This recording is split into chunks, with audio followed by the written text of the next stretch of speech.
Bloons TD6 is a piece of malware designed and created by the Kiwis. It tests your ability to follow orders and the processing power of your hardware. On the surface, it's a simple puzzle game about monkeys popping balloons. And that's exactly what it is, except it's a little hard sometimes. In total, there are 74 main maps. The hardest of these being the expert maps, which change the amount of lanes, usable monkeys, and add fun little gimmicks. In order to truly beat a map, you need to achieve a black border. To do this, you'll need to beat every single game mode, some of which harder than the others. Out of all the difficulties, chimps is the only one which matters, because if you make one slip up, you'll turn your clean black border into worthless trash. There are 12 expert maps in this game, and I'll be using a hip and trendy tier list to rank them based on how much cancer they gave me. I'll be starting from the bottom right to both pay homage to Islam, but also because I do not feel like playing this map. Infernal is a map.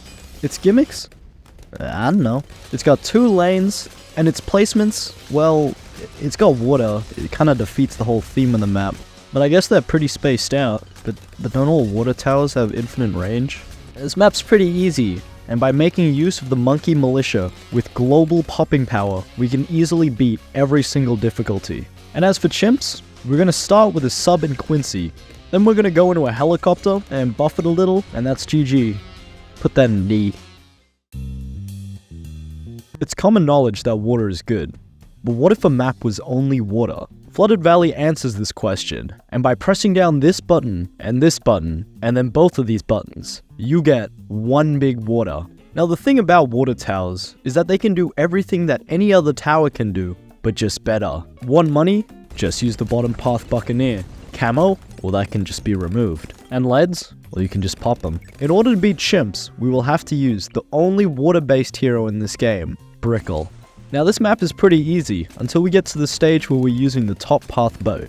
Now the funny thing about this tower is that it spawns planes, and these planes do whatever they want.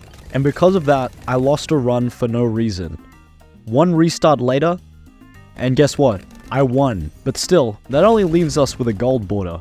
Oh, what's that? Oh, Ninja Kiwi's adding a new monkey? Oh, what monkey? Ninja Kiwi, listen to my prayers.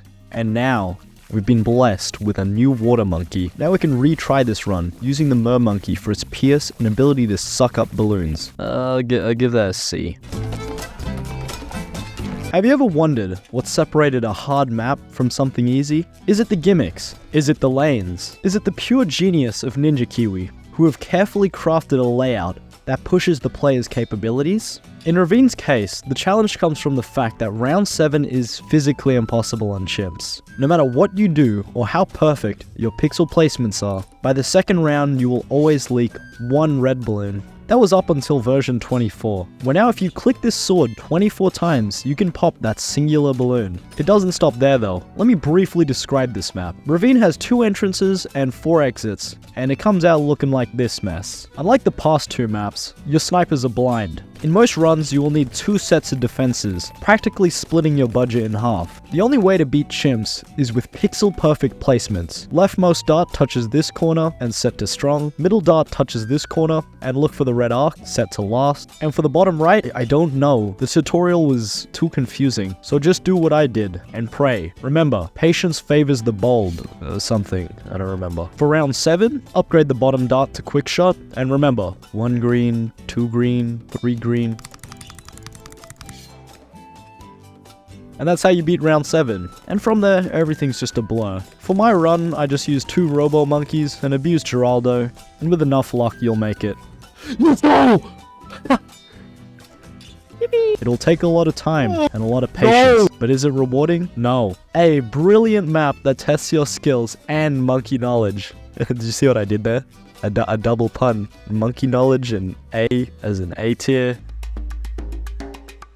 Did you enjoy Infernal? Don't you wish there was just more of it? Well, Sanctuary is just that. It's got small, spaced out platforms, 2 lanes, but it has a little catch. These platforms can move. But does that change anything? Well, for every difficulty besides chimps, we can just play exactly like Infernal by just using military monkeys. But unlike Infernal, both lanes send out balloons at once. This makes the helicopter useless. Like Ravine, rounds 6 and 7 are the hardest, requiring pixel-perfect darts. I could explain how to do this, but I won't. I surprisingly struggled with this map, dying a lot. Was this on me or the map? I don't know. But by using the Glaive, some snipers, carpenter spikes, and a mermonkey, this map was beaten. Now, this was just a bit harder than Flooded Valley, so it gets a C.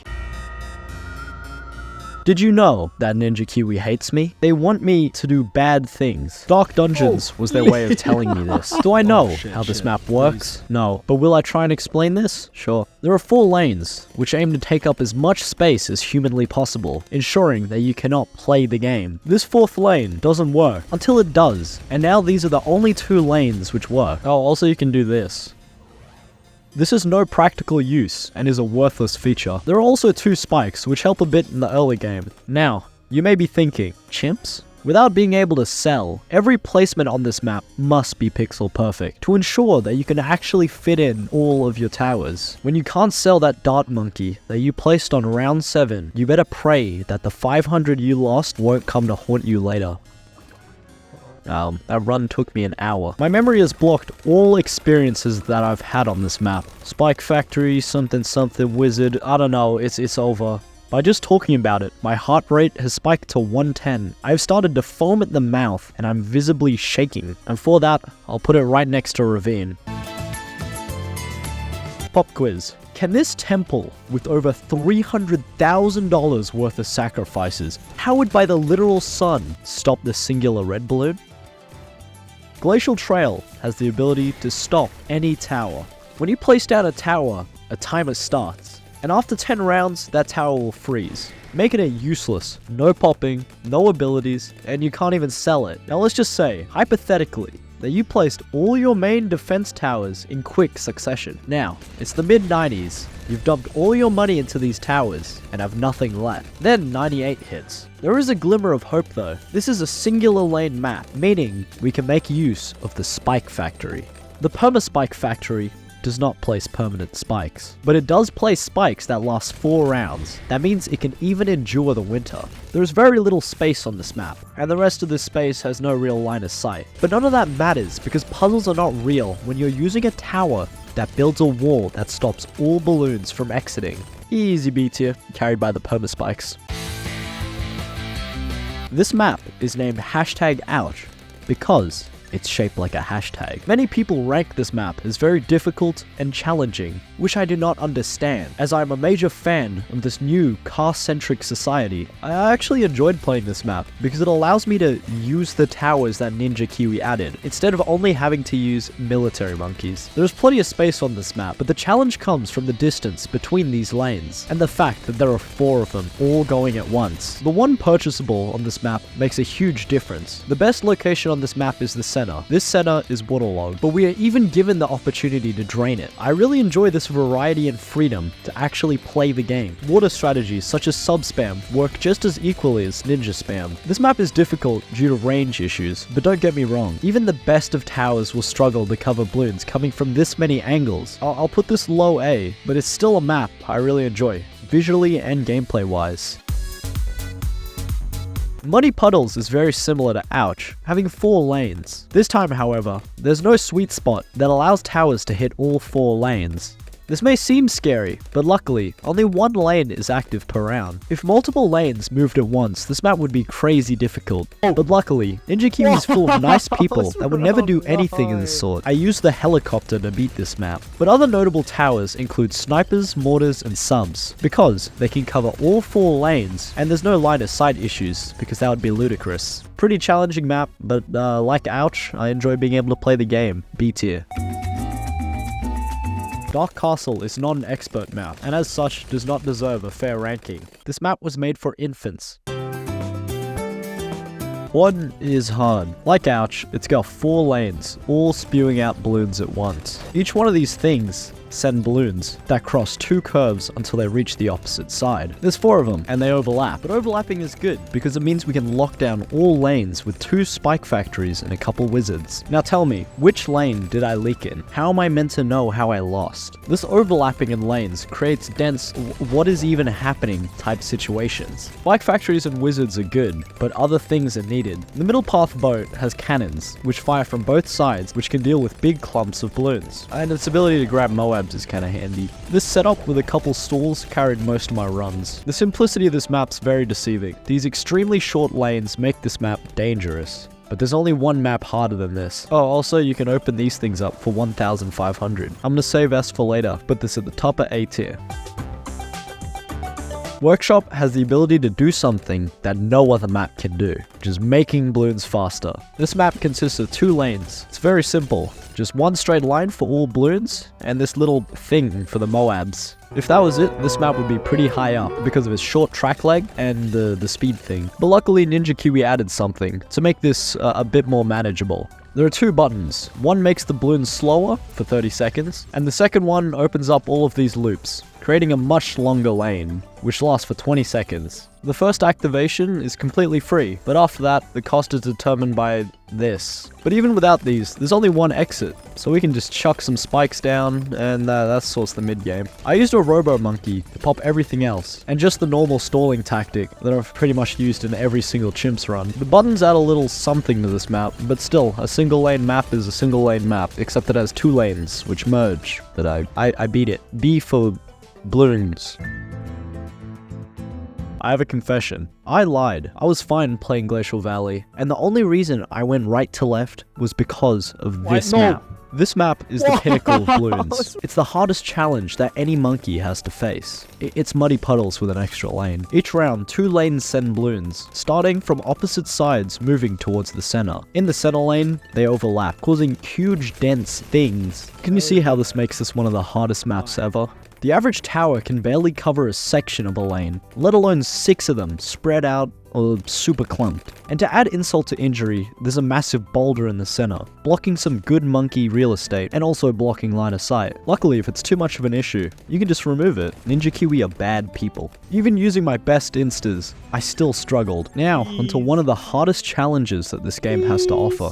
Bloody Puddles Chimps. Do you remember when I mentioned pixel perfect placements? Those were not pixel perfect placements. Placing the 2 starting towers on this map is one of the most irritating things that I've done in my entire life. It's 2 towers, a sub and a dart. For the sub, it has to touch these little nuts and just slightly touch the land. And for the dart, it has to touch these 2 precise grooves in the road, ensuring that it can pop both lanes. These placements are very hard. And you know what the funny thing is? This only gets us past round 7. On average, it takes me half an hour just to reach round 40. Because there are so many goddamn placements, and you leak for no reason, you have to micro and watch all of these lanes, there's too much to explain. But just keep in mind that in the early game, you have no global range towers available, and even the cheapest ones such as the Druid will still leak due to the amount of RBE on the screen. That stands for Red Balloon Equip. Geraldo helps a ton. He can place spikes, which prevent RNG-based leaks. Shooty turrets help early game, and he can buff all towers. But out of all the abilities, Geraldo's ability to make super cheap super monkeys is vital in our strategy. The Robo Monkey is one of, if not the only monkey that can comfortably handle all 3 lanes at once. And we will rely on this tower to carry us through the mid-game so we can save up for a tower I have not used once in this entire video, the Beast Handler. I've played this game for hundreds of hours in the past 2 weeks, and not once have I used this tower. It's a clunky tower, and has this weird merge gimmick, and for the most parts, it's kinda ass. But fortunately, this merge mechanic plays a crucial role in beating Bloody Puddles. The Orca is a surprisingly good tower, being able to bring down pretty much all balloons besides bads. And by using the merge mechanic, the range of this tower is pretty much infinite. After countless hours and a lot of Geraldo, we were able to pop the bad. This is easily the hardest map, and therefore, the only S. And that's it. I don't have to play this game anymore. Every time I lie in bed, and as the final bit of noise goes away, and I'm finally left with the silence, something so rare in the modern world, it comes back. I will never enjoy peace again, and that little bit of BTD6 will haunt me until I die. The soundtrack, the pops, the color, it's all a part of me now. Thank you for watching. Please subscribe. I'll play more video games. And now I can delete 700 gigabytes of Bloons footage. I'll use that space to download the Black Ops 6 campaign, and I probably won't play it. Subscribe and like and subscribe, thank you.